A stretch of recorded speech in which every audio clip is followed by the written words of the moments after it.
Bueno, hola amigos, en la segunda parte de nuestro video sobre diabetes vamos a hablar sobre el tratamiento. Como ya vimos en la anterior presentación, ya sabemos cuáles son las causas, por qué se daña el páncreas, por qué ocurre, cuál es el diagnóstico, cómo se hace el diagnóstico de diabetes mellitus, cómo se hace el diagnóstico de prediabetes. Y ahora vamos a la parte, una de las partes más importantes, que es el tratamiento, la parte final. Bueno, primero que todo, ¿cuáles son las metas de glicemia? O sea, ¿cuáles son las metas de azúcar que debe tener todo diabético? Apréndase estos números. Bueno, el resumen sería así. La hemoglobina glicosilada debe estar por debajo de 7%. O sea, significa que un diabético está en metas cuando está por debajo del 7%, porque si está por encima del 7%, indica que hay mayor daño, mayor proporción, mayor porcentaje de daño de las complicaciones microvasculares y macrovasculares y el riesgo cardiovascular. La glicemia en ayunas debe estar entre un rango de 80 y 130. Eso se considera normal y se considera que un diabético que esté en ayunas en 80 a 130 no va a hacer más daño. Se llama glucotoxicidad, o sea, toxicidad por azúcar. Es decir, lo que vimos anteriormente, que si un diabético se le pasa a 1,31, ya en ayunas vemos que ese exceso de azúcar en sangre está dañándole su páncreas y sus otros órganos. Entonces 80 a 130 en ayunas. Y después la glucosa plasmática después de comidas, el pico debe estar menos de 180. Hay diabéticos que después que comen les marca 250, 280, 300. Significa que está muy descompensado y muy mal manejado. Entonces, si usted quiere saber si todo lo que le han hecho o le están haciendo funciona, tiene que estar en estas metas. Porque si está por encima de 180 después de comidas, su páncreas está sufriendo y sus células también están sufriendo y está teniendo complicaciones y daños cardiovasculares, los cuales le van a generar complicaciones de su enfermedad. Otro punto son los niveles de hemoglobina glicosilada y glicemia. AC1 es hemoglobina glicosilada. Entonces, por ejemplo, si una persona tiene hemoglobina glicosilada en 6, sus niveles de azúcar son 126. Esto es una tabla, una fórmula matemática que hay. Entonces, hemoglobina glicosilada en 6 significa que tiene 126 miligramos de azúcar en sangre en los últimos 3 meses. Si su hemoglobina glicosilada está en 7, significa que sus promedios de azúcar en sangre son de 154. Si su hemoglobina glicosilada está en 8, indica que los niveles de azúcar son de 183. Si está en 9, indica que tiene 212 miligramos en sangre. Si está en 10%, indica que hay 240 miligramos de azúcar en su sangre en los últimos 3 meses. Esto porque es importante saberlo, porque si ya usted está en 10, las guías dicen que cuando está en 10, la persona debe usar insulina. O sea, el médico debe aplicar insulina. ¿Por qué? Porque ya después de 10, las complicaciones cardiovasculares por el daño producido por la excesiva azúcar en sangre, o sea, hay que bajarlo, porque si no, este nivel de 240 miligramos y de 10 de hemoglobina glicosilada está asociado con mayor riesgo de mortalidad. Hemoglobina en 11 igualmente significa que tienes la glicemia en 269 y así sucesivamente. La hemoglobina en 12 significa que tienes casi en 300 los niveles de azúcar en los últimos 3 meses. Pero yo quiero notar algo con esto. Yo he manejado pacientes con mayor hemoglobina glicosilada mayor de 12, significa que manejaban más de 300 miligramos en sangre. Lo he manejado sin medicamentos y solamente con dieta y suplementos naturales. Y los pacientes han salido y han regresado a por debajo de 6 miligramos, han quedado en 5.5, o sea, han quedado no diabéticos, ni siquiera prediabéticos. Tengo ese testimonio con pacientes, así que más adelante lo vamos a ver por qué pasa eso. Bueno, estas son las guías de la Asociación Americana de Diabetes. Dice que el tratamiento farmacológico, entonces la terapia, al hacer el diagnóstico, iniciar cambios del estilo de vida, ejercicio, cambios nutricionales, ajustarse a la hemoglobina glicosilada, buscar metas de hemoglobina glicosilada que son menor de 7, e iniciar terapia farmacológica basada en hemoglobina glicosilada. Por eso es importante, les mostré la tablita anterior. Entonces, si la hemoglobina glicosilada es menos de 9, se usa monoterapia, o sea, un solo medicamento. Si la hemoglobina glicosilada es igual a 9 o mayor, considerar terapia dual, o sea, 2 medicamentos. ¿Ya? Entonces, si la hemoglobina glicosilada es mayor o igual a 10%, significa que su glicemia está en 300 miligramos. Entonces, este paciente requiere, y si está sintomático, requiere considerar terapia inyectable, o sea, uso de insulina. Entonces, monoterapia estilos de vida, el que más se usa es la metformina. El medicamento de elección es la metformina, como casi todos los pacientes diabéticos son obesos, entonces la metformina les va bien. Entonces, chequearla cada 3 meses el tratamiento. Si la hemoglobina glucosilada puede usarlo de 3 a 6 meses, perdón. Si el monitoreo está bien, si las metas están normales, pues seguir cada 6 meses.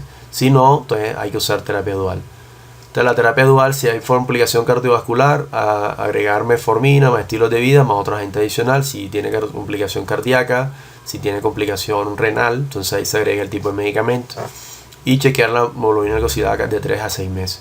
La terapia triple, pues metformina más otros 2 agentes, que son medicamentos que más adelante lo voy a mostrar. Y la terapia combinada inyectable. Entonces vemos que el tratamiento de la diabetes se usan bastantes medicamentos. Bueno, aquí está una tabla. Vamos a hablar sobre 2 o 3 medicamentos concretamente. Los medicamentos disponibles aprobados por Estados Unidos para el tratamiento de la diabetes tipo 2 son la biguanida, que es la metformina. El mecanismo pues dice que actúa la MP quinasa.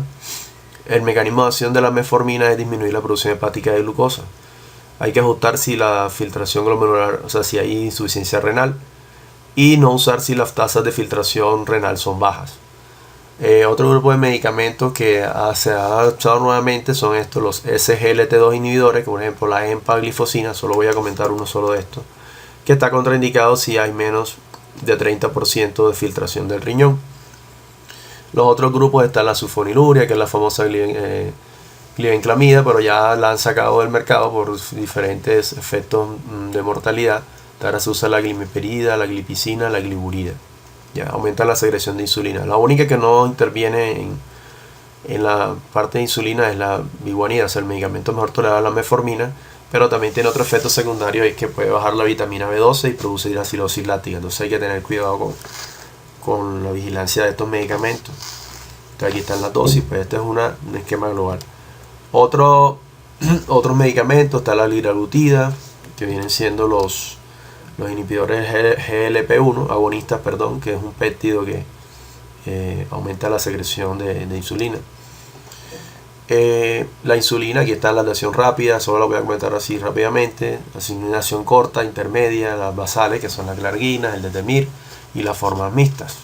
Pues el efecto secundario más grave de la insulina es la hipoglicemia, que si se baja por debajo de 50 puede ser grave, incluso mortal. Entonces, ahora vamos a ver más adelante por qué es importante saber los grupos de fármacos para el diferentes tipos de diabéticos. Entonces vemos que otro tipo de fármacos que se usan en la diabetes son los medicamentos para bajar de peso. Como casi todos los pacientes diabéticos tipo 2, en este caso estamos hablando del tratamiento del diabético tipo 2, son obesos. Entonces aquí se usa mucho el inhibidor de la lipasa, el Orlistat. Se usa 60 miligramos o 100 miligramos 120 miligramos 2 veces al día. Aquí hablan también del costo, cuesta más o menos $42 mensual. Los síntomas o efectos secundarios son dolor abdominal, disconfort, deposiciones con aceitosa, grasosa, urgencia fecal, flatulencia. Otra cosa que pueden presentar es malabsorción de grasa, malabsorción de vitaminas liposolubles como la vitamina A, la vitamina D, la vitamina E, la vitamina K. Y pueden producir, son serios los efectos secundarios, puede llegar a producir falla renal y falla hepática y nefropatía por oxalatos. Ahora, estos fármacos, cabe recalcar que estos son los efectos secundarios, pero estos fármacos uno los usa en la práctica médica. Pues hay pacientes que le funcionan, hay otros que no, como todo. Se usan los inhibidores selectivos de recaptación de serotonina, esto es para aumentar la serotonina. Estos son antidepresivos, porque los diabéticos tienen muchos problemas emocionales, casi todos tienen depresión, melancolía y ansiedad. Entonces se usa inhibidores selectivos de recaptación de serotonina. Vemos acá que tienen algunos efectos adversos, dolor de cabeza, fatiga, ¿ya? Y otro tipo de medicamentos. Eso es como lo que más se usa. Bueno, vemos acá que recientemente, desde 2014 hacia acá, se han discutido las guías de manejo de la Asociación Americana de Diabetes. ¿Por qué? Porque ellos pretenden implementar un manejo igual para todo el mundo. Entonces aquí unos investigadores dijeron, bueno, mire, lo que pasa es que todo el mundo no es igual, todo el mundo no tiene los mismos factores y el tratamiento debe ser individualizado. Como dice acá, el tratamiento debe ser individualizado. Entonces aquí vemos que hay unas escalas unas escalas de elementos de tratamiento en diabetes. Entonces aquí vemos en el lado izquierdo los principales factores y el score, o sea, el score es la medición. Entonces, por ejemplo, expectativa de vida basada en años, por ejemplo, larga, intermedia o corta. Entonces, si la persona es menor de 40 años, si la persona tiene de 40 a 55, te da un puntaje, el score, aquí está. Si tiene menor de 40, 0. De 40 a 55, 0.5. De 56 a 65 te da un punto. De 65 a 79, 1.5. Y la expectativa de vida mayor de 80 años, 2. Duración de diabetes en años, si tiene menos de 5 años, de 5 a 10 años, de 11 a 15 años y más de 15 años. Historia de control de azúcar o historia de control glicémico. Perdón, aquí muestran si es bueno, si es malo o si es pobre. Si tiene comorbilidad, o sea, si tiene otras enfermedades, si no tiene ninguna, si tiene pocas o leves o si tiene múltiples o severas. O sea, vemos acá que entre más edad se supone que debe tener más enfermedades. Si tiene complicaciones microvasculares o cardiovasculares. Entonces, si no tiene ninguna, si tiene temprana o si ya las tiene establecidas como tal. Si tiene riesgo de hipoglicemia, si el riesgo de hipoglicemia es bajo, si es moderado o si es alto. Características personales, su actitud y conocimiento hacia la diabetes. Si está bien documentado y actualizado sobre diabetes, entonces le marca 0. Si sus conocimientos son moderados o si prácticamente el paciente no conoce nada. Esto es del paciente, esto no es del médico. Factores psicosocioeconómicos.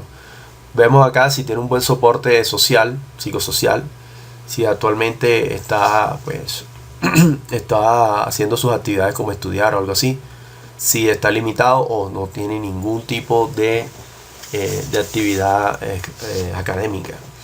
Si tiene un estatus su estatus psicológico, ya, buen estatus, el índice de depresión, si está bien, si está deprimido o si está bien, o sea, si está pobremente psicológicamente, o sea, si está muy decaído.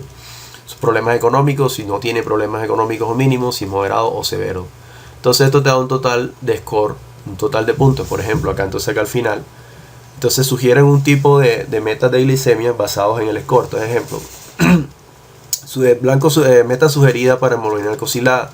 Entonces, si el paciente le marca menos de 5 puntos, la meta de hemoglobina glicosílada es menor de 6.5. Es decir, si es un paciente menor de 40 años, si tiene menos de 5 años de duración de diabetes, si tiene un buen control de historia una buena historia de control de glicemia, si no tiene otra enfermedad asociada, si no tiene complicaciones vasculares, si tiene bajo riesgo de hipoglicemia, si tiene una buena actitud de conocimiento de esa enfermedad, si tiene un buen soporte psicosocial, si tiene un buen estatus psicológico y tiene un mínimo, o sea, tiene problemas, si no tiene problemas económicos, eso le marca menos de 5. Significa que este paciente que está acá necesita un tratamiento más agresivo porque es un paciente más joven y requiere un tratamiento más agresivo para prolongar su calidad de vida. Ya que vemos acá, si es de 5, o sea, si el score aumenta, significa que si es mayor, que si es más pobre, que si tiene menos dinero, que si conoce menos enfermedad, pues las metas van aumentando. Es decir, el último ejemplo sería mayor de 16. Es decir, pongamos una persona mayor de 70 años que vive sola, que tiene complicaciones pie diabético, por ejemplo, que no controla bien su azúcar, que no tiene capacidad para adquirir buenos alimentos, que tiene pobres factores socioeconómicos, pues no vas a poder bajar el azúcar mucho tiempo porque el paciente va a ser casi imposible por todos los factores que ya mostramos. Entonces vemos que ya se están dando cuenta que el tratamiento debe ser individualizado y es lo que nosotros en terapias integrativas o terapias naturales o medicina alternativa le estamos diciendo a los señores de la Asociación Americana de Diabetes. Estos son investigadores independientes, aunque este estudio lo publicaron en la Diabetes Association, pero ellos siguen haciendo sus guías todos los años, son las mismas guías con los mismos esquemas de tratamiento y por eso vemos tantas personas diabéticas que aún no controlan su enfermedad y están frustradas tomando 2 o 3 medicamentos, inyectándose insulina y no mejoran su enfermedad. Pero es por esto, porque el tratamiento debe ser individualizado, no todo metformina para todo el mundo y ya. No, eso no es así, hay que individualizar y personalizar el tratamiento. Bueno, con respecto al tratamiento con medicina integrativa y natural, ¿qué es lo que hago yo acá básicamente? Y mi experiencia con los diabéticos, que ya llevo 12 años tratando pacientes, he visto muchos pacientes con unas mejorías muy satisfactorias y curaciones. Vemos que la dieta tiene que ser personalizada. Ese esquema de que todo el mundo va a comer lo mismo no está bien. ¿Por qué? Porque se está demostrando en las investigaciones de que cada persona debe ser tratada diferente. Medicamentos naturales personalizados. No es que mi mamá tomó esta hierbita, a mí también me tiene que funcionar. No. Así no funciona esto.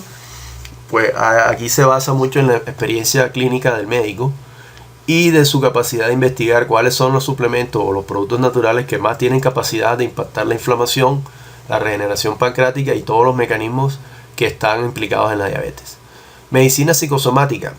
Todos los pacientes diabéticos tienen alteraciones emocionales bastante complicadas, o son depresivos, o son melancólicos, o son muy ansiosos. Entonces, si tú no controlas la parte emocional, esto le induce a que se pueda inducir una hiperglicemia de estrés. Es decir, el estrés emocional hace que el azúcar en la sangre se eleve. Entonces, el estrés puede ser o un factor productor o un factor desencadenante de crisis de glicemia. Entonces, por eso el paciente diabético se le hace manejo de medicina psicosomática. Pues yo le enseño cómo tiene que hacer unas técnicas para aprender a controlar su parte emocional y ahí vamos ayudándolo. Hay que tener un plan de ejercicios personalizado, si es ejercicio aeróbico, si es anaeróbico, qué tipo de ejercicio, si el paciente puede o no puede. Eso no es que haga ejercicio, pero hay que valorar primero la individualidad bioquímica del paciente y su estado funcional, si puede o no. Los laboratorios pues se hacen en laboratorios normales con un seguimiento más estricto y otro tipo de exámenes especializados. Cuando ya el paciente esté curado pues se le ofrece un seguimiento para que no recaiga. ¿Por qué? Porque el tratamiento de la diabetes debe ser para toda la vida. Doctor, ¿cuánto tiempo dura el tratamiento? No, que un año no, toda la vida. Si ya usted llegó hasta acá, hasta diabetes, porque lleva 10, 15, 20 años comiendo mal, haciendo malos hábitos y no haciendo las cosas bien, pues déjeme decirle que usted puede mejorar, pero si recae, vuelve nuevamente a aparecer las complicaciones. Entonces tienes que hacer, cuando ya estés controlado, nivelado y curado, debes seguir para toda la vida, porque fueron malos hábitos malos hábitos de alimentación, malos hábitos de no hacer ejercicio y otros factores los que lo llevaron a la diabetes. Entonces tienes que darle al cuerpo lo que necesita para que llegue a la curación toda la vida. O sea, el tratamiento es indefinido. Bueno, vamos a hablar aquí de un top 5 de suplementos que yo considero y los investigadores también consideran que son uno de los suplementos que más ayudan en los pacientes diabéticos. Perdón. Entonces vemos acá vitamina D, vitamina C, magnesio, probióticos y omega 3. Entonces vamos a hablar de cada uno de ellos. La vitamina D. Entonces voy a mostrarla acá. La vitamina D es inmunomoduladora, ¿ya? El cuerpo produce su propia vitamina D. Esta tabla aquí está complicada, como todo en medicina, pero vamos a intentar explicarlo fácilmente. Esta tabla la explicó el investigador Chris Taycott y colaboradores, un científico, y encontré esta explicación magistral sobre cómo funciona la vitamina D. Entonces, nuestro cuerpo, ¿cómo produce vitamina D? La vitamina D la produce a partir de las grasas y del colesterol. Entonces, ese colesterol debe ingerirse en la alimentación. Eso está en los pescados, esa grasa está en los pescados de agua profunda, de mar, en el huevo, en la leche. Ya básicamente la vitamina D se encuentra ahí en una forma de 7 hidrocolesterol. Entonces, ¿qué pasa? Cuando usted la ingiere, el cuerpo, por una reacción solar, la luz solar que llega a la piel, el 7 de hidrocolecalciferol se transforma cuando le da la luz solar, el colesterol se transforma en 7 hidrocolesterol y pasa al hígado. El hígado se transforma en 25 hidroxicolecalciferol. Después de ahí pasa al riñón, donde se transforma en 1.25 hidroxicolecalciferol. Entonces mira, aquí vemos que la vitamina D directamente, esta es una célula, esta línea roja que va acá, la vitamina D activa es la 1.25 hidroxicolecalciferol o vitamina D3. Llega acá, esta línea roja, y vemos que aquí hay una X. Esto es el NFK beta que ya hemos visto anteriormente. La vitamina D inhibe al NFK beta, o sea que se inhibe a este factor, o sea, si apaga el bombillo de la inflamación, no se da toda la cascada y es un modulador genético. Entonces la vitamina D es inmunomoduladora. Entonces todos los diabéticos tienen deficiente la vitamina D. ¿Por qué? Por la dieta que llevan, mala dieta, y por la respuesta inflamatoria que consume vitamina D, porque la vitamina D lo que va a hacer es que va a bloquear o va a suprimir la respuesta inflamatoria. Aquí bloquea esta parte del NFK beta, bloquea otros factores genéticos acá, bloquea genes inductores de inflamación, y estos son los receptores de vitamina D. tiene que ver también con la replicación celular, o sea que es anticancerígena, bloquea la replicación celular. Aquí donde están las X son todo lo que inhibe.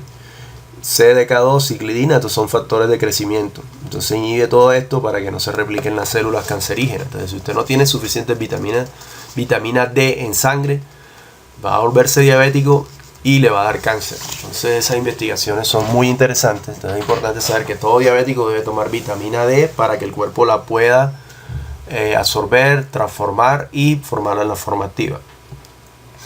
El otro suplemento estrella en los pacientes diabéticos es la vitamina C. La vitamina C es inmunomodulador. Es importante saber que la vitamina C solo el cuerpo la puede ingerir de la alimentación y está sobre todo en frutas y vegetales. No se encuentra en la carne, en el pollo ni en el pescado. O sea, las proteínas no tienen vitamina C, solo está en las frutas y en los vegetales. Y el cuerpo no sintetiza vitamina C. Nosotros tenemos una deficiencia genética, no tenemos el gen que produce la enzima que transforma la vitamina C. Nosotros los seres humanos tenemos una mutación y otros 3 animales más. De resto, todos los animales producen su propia vitamina C. Entonces, el ser humano no produce vitamina C. O sea, si usted no ingiere la vitamina C, está en un estado de deficiencia. Ahora, la dieta convencional ofrece más o menos de 60 a 90 miligramos de vitamina C. Eso es lo que han recomendado los expertos, supuestos expertos. Pero ya se ha demostrado que vivimos en una deficiencia, digamos como una deficiencia severa de vitamina C. No para llegar a niveles de escorbuto, porque el escorbuto es cuando hay ausencia de vitamina C. Pero sí hay un déficit de vitamina C. O sea, el cuerpo está trabajando a niveles muy bajos de vitamina C. Entonces, la vitamina C es neuromoduladora, ayuda en la expansión postnatal de los pulmones, ayuda a terapias aterogénicas, o sea, para que no se formen infartos, ayuda a las glándulas suprarrenales, trabajan con vitamina C. Entonces, las glándulas suprarrenales son las glándulas del estrés, ayuda a tener huesos saludables, cartílago saludable y piel saludable, porque ayuda en la formación de colágeno y ayuda a la regeneración tisular en las heridas. Aquí vemos una herida, se absorbe a nivel intestinal, después de una ingestión oral pasa a la sangre y luego se secreta por riñones como forma de hidroascorbato o ácido sálico. Usted ya sabe, todos los diabéticos deben tomar entre 1 a 3 gramos de vitamina C al día. Otro de las estrellas es el magnesio. El magnesio es un mineral que es el más deficiente de todos. 80% de la población mundial tiene deficiencia de magnesio. El magnesio solo se encuentra en los frutos secos y en el cacao. El cacao es la fuente más de alimentación más alta en magnesio. Después siguen las almendras, ¿ya? Entonces, como las personas no comen ese tipo de alimentos puros, entonces tienen deficiencia de magnesio. Y el magnesio interviene en frenar la inflamación y la secreción de insulina. Entonces aquí vemos magnesio, acá están otros minerales, potasio, sodio y cloro, que también intervienen en la parte celular. Pero el magnesio interviene directamente, aquí vemos como el magnesio, un transportador de magnesio, entra a la célula y afecta al receptor de insulina. Entonces es el que directamente afecta a la secreción de insulina. Es el que coordina a los demás. El magnesio es el coordinador de los demás minerales. O sea, si magnesio bajo, la célula empieza a tener disfunción. Entonces todos los pacientes diabéticos deben consumir magnesio entre 400 a 600 miligramos al día, o dependiendo el déficit que haya se le cuadra. Ya eso es individualizado, pero más o menos 400 a 600 miligramos he encontrado que es lo que ayuda a los pacientes a mejorar su funcionamiento de la insulina y su funcionamiento en el metabolismo de la glucosa. La flora intestinal se considera un órgano. Esto es lo que se llama microbioma. Entonces aquí vemos un esquema donde está el intestino, este es el estómago, el intestino, todo el intestino grueso y delgado. Vemos que cuando hay disbiosis se daña la microbioma. Cuando se daña eso se produce inflamación, citoquinas inflamatorias, metabolitos de los microbios, fermentación. Esto produce que del intestino pasen al cerebro. El cerebro se produce una reacción inmune mediada inmunemente, que es el sistema neuroendocrino, y se produce estrés. Esto produce cambios en la conducta psicológica, déficit cognitivo y puede generar otro tipo de enfermedades. Entonces, ¿qué pasa? Está conectado el sistema intestinal con el cerebro, con el sistema inmunológico y los microbios. Entonces, todos los diabéticos tienen una disbiosis intestinal. Entonces, hay que darle probióticos medicados para que se corrija este eje de inflamación a nivel del intestino, se frena la respuesta cerebral de inflamación, se regula el sistema inmunológico y disminuye el estrés de inflamación en el paciente diabético. Ya para terminar, otra de las estrellas es el omega 3. El omega 3 antiinflamatorio, sobre todo el del pescado, el EPA y DHA. Vemos acá, tú tienes una farmacia abierta a nivel endotelial, o sea, porque el omega 3 trabaja más a nivel endotelial y a nivel cerebral. Entonces aquí vemos el flujo sanguíneo cuando hay omega 3, estas bolitas acá son los glóbulos rojos, estos pescaditos del omega 3, vemos que el flujo es homogéneo, entonces mejora la circulación, o sea, un flujo lineal, rápido, que no produce coágulos. Entonces este es el endotelio, o sea, esta es la pared de los vasos sanguíneos. Cuando el omega 3 es suficiente, tu flujo sanguíneo es homogéneo, laminar, es constante, no hay obstrucciones, o sea, no hay trombosis, se lleva el oxígeno adecuadamente a los tejidos, previene complicaciones microvasculares y macrovasculares en el diabético, es antiinflamatorio. Ahora, cuando el vaso sanguíneo se cierra, vemos acá cómo se vuelve turbulento el flujo, estos son los glóbulos rojos, y no hay suficiente omega 3, que son los pescaditos que están acá.